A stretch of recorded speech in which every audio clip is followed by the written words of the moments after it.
Понеже имаме време, това е трета част. Понеже имаме време, решихме да се качим на атракционно влакче, което е из парка и всеки момент ще тръгне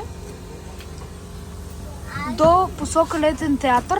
Ние си купихме билет до Летния театър, защото ще слезем там и отиваме надолу към гарата, може би. Ако има време, може и с центъра да се разходим, но ще видим как ще става. Крайно време беше да тръгнем. Буквално около 10 минути издаваха билети на хората, които не са имали. И се опитват по всякакъв начин да намушкат колкото се може повече хора вътре в влака. Тръгваме и аз давам готово. И пак си затварям.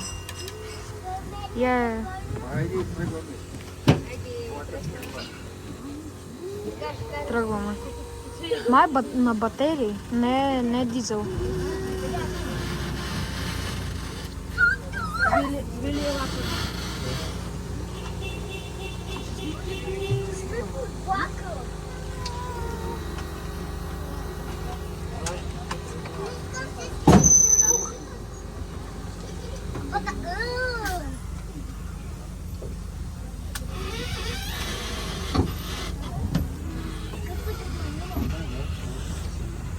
Това е въжен парк, който не работи.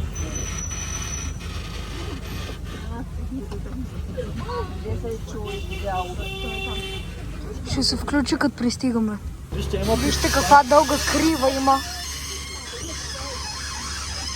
Скърца много гадно. Тук има игрище за бадминтон.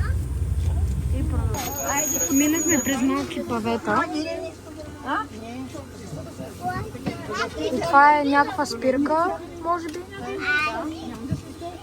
Не знам, но човека, който кара шофьора, защото не е машинист, слиза.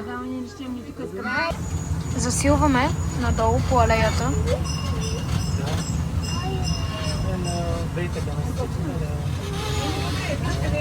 Хубаво е, че е хладно, защото лятото тук ще си е перфектно, стига да работи.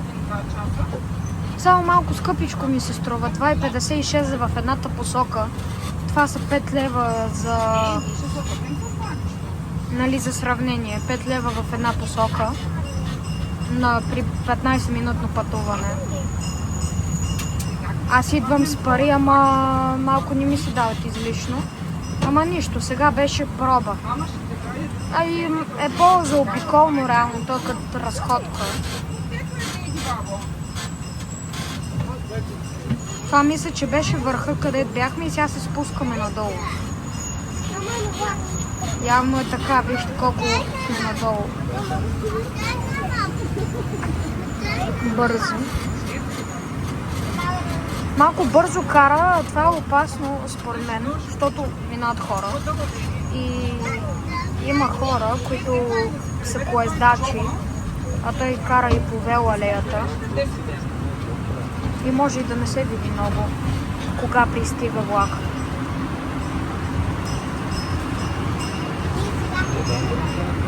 Тук са заварени линиите. Като по първа линия и прави поздрави постоянно.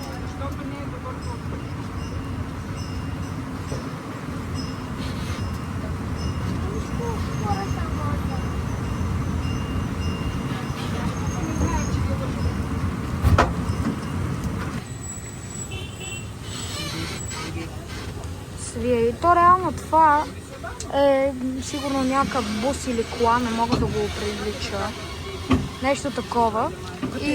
И вагоните са буквално сигурно кола, според мен. Просто разпърчета.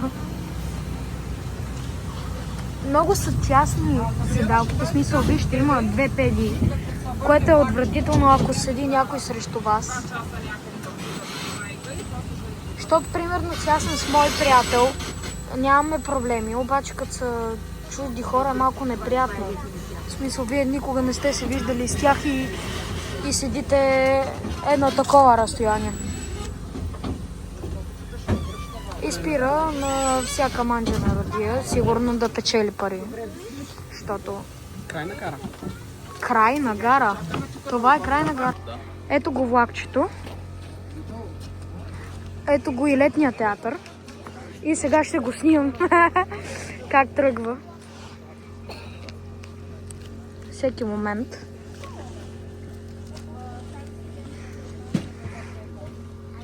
Но аз нямам против, защото вече сме близо. Само е тук надолу по алеята. И така. Сега го чакам всеки момент да тръгне. Това е летния театър. И ето натам надолу ще продължим посока фонтан Жабките.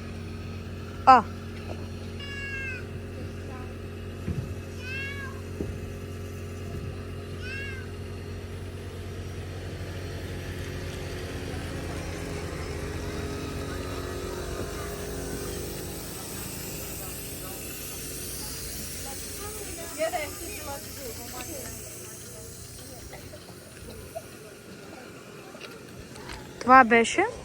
Продължаваме. Буквално много ми хареса как това е Lexus. Много ми беше подобно на Lexus. И сега затвърдих, че е Lexus, защото гумите му буквално беше логото на Lexus. Което не е зле, защото колата е хубава. И е хибрид, което е добре. За природата, летния театър и слизаме надолу. Не! Тук му тръгнах да свира.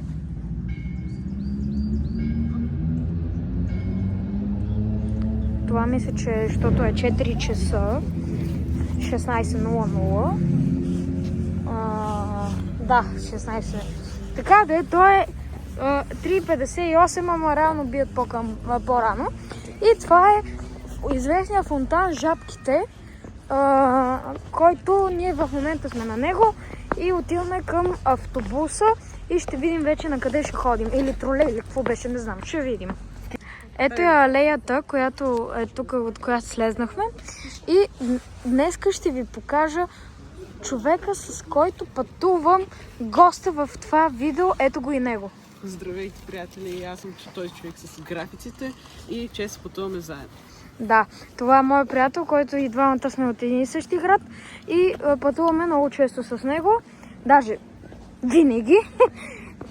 И той прави графиците, той се занимава с всичко, така че за да гледате графиците му, гледайте по-предни видеа, за да видите. От 1661 има, от 1662, от 4651, 4652. 5.2 всъщност нямаше, да, защото имахме проблеми с графирането. 8.6.11 и 8.6.12, които бяхме сега. И това е.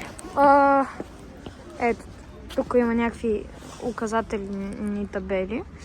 И ето го фонтана, сега ще ви го покажа. Има жабки буквално, в смисъл не истински, и като статуи. Сега ще ви ги покажа, те са общо 4. Тук има кученце. Куче! Оле, тролей! Тролей!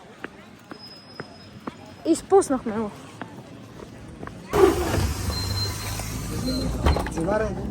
Сега слезахме. Ето го автобуса и ето го парния влак, както ви обещах да го снимам. И сега ще отидем натам към депото. Ето е гарата. Сега само да се дръпне загрузяването на кадъра. Ето е в цял ръст.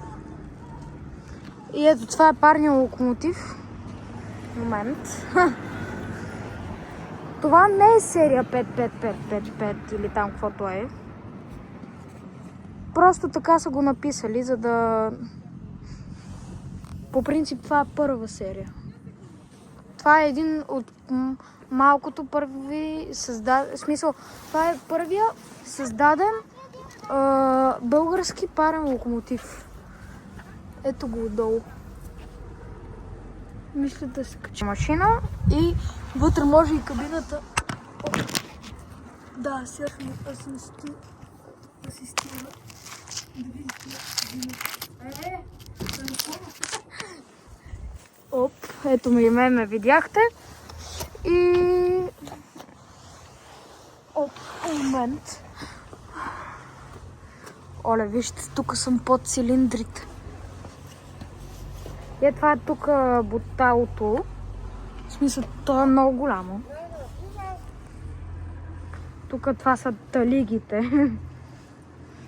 Ето е парната машина отпред. Много е красива. Много е хубава. Ей, ние българите сме голямо нещо. И ето това тук е за вагоните въздух да се сложи, т.е. да работят спирачките. И ето тук се пуска въздуха. Преди на проба се прави така. И тук се закача това. То до ден днешен се използва този метод. И ето го. Сега отиваме да видим депото Старозагорско, защото има поток и искаме да го видим. То много неща има. Обаче искаме да ги видим, така че отиваме натам. Ето е гарата от висока гледна точка. Тук вече сме извън нормалния перон. Това е стария. И ето го депото. Вижте какво има. Поток! 61010. Сега ще направя една снимка. И 06 стаци има доста. И 4 стройки. Трябва да видя коя. 43, 550. И... да, не мога да видя. 61. 0642. Та гранясала. Там има май 52-ка. И още един 06-так. И там има някакви вагони. Аз се връщам. Ох, много пече. На свобода. Аз няма да снимам на връщане, обаче ще мине товарен влак с Шкода ТП 43. Не знам коя.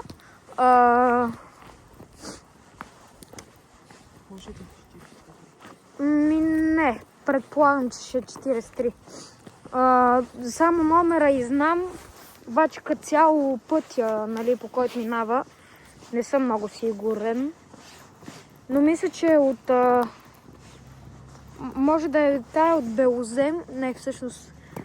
не съм сигурен. Не знам маршрута, но знам, че е 43-та серия ДТВ. Ето там се виждат Шкодите. Май.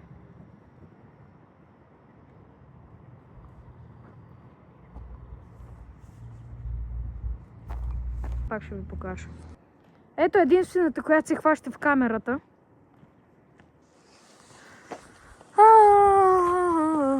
Хубаво депо. Тук има вагонен участък Стара Загора. И така. Сега ще ви покажа гарата. Хора, вижте къде попаднахме. Буквално продължихме по подлеза, който пишеше, че е към индустриалната зона. А буквално това е депото, вижте. В смисъл, това където ви показвах Шкодите. Ще ви покажа по-близо. И ето тук има също изоставени линии. И тук може да се влезне в депото.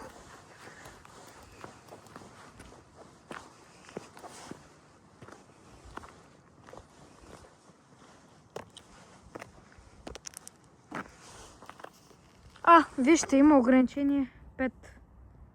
Ето го е там. Това за депото. Хора, видеото се получи много яко. Според мен много си заслужаваше да дойдем. Сега се качваме нагоре и имаме последни минути да кажем чао на Стара Загора. И това ще е видеото с гледка към гарата. Ето, това е видеото. Дайте палец нагоре и се абонирайте за канала. Чао!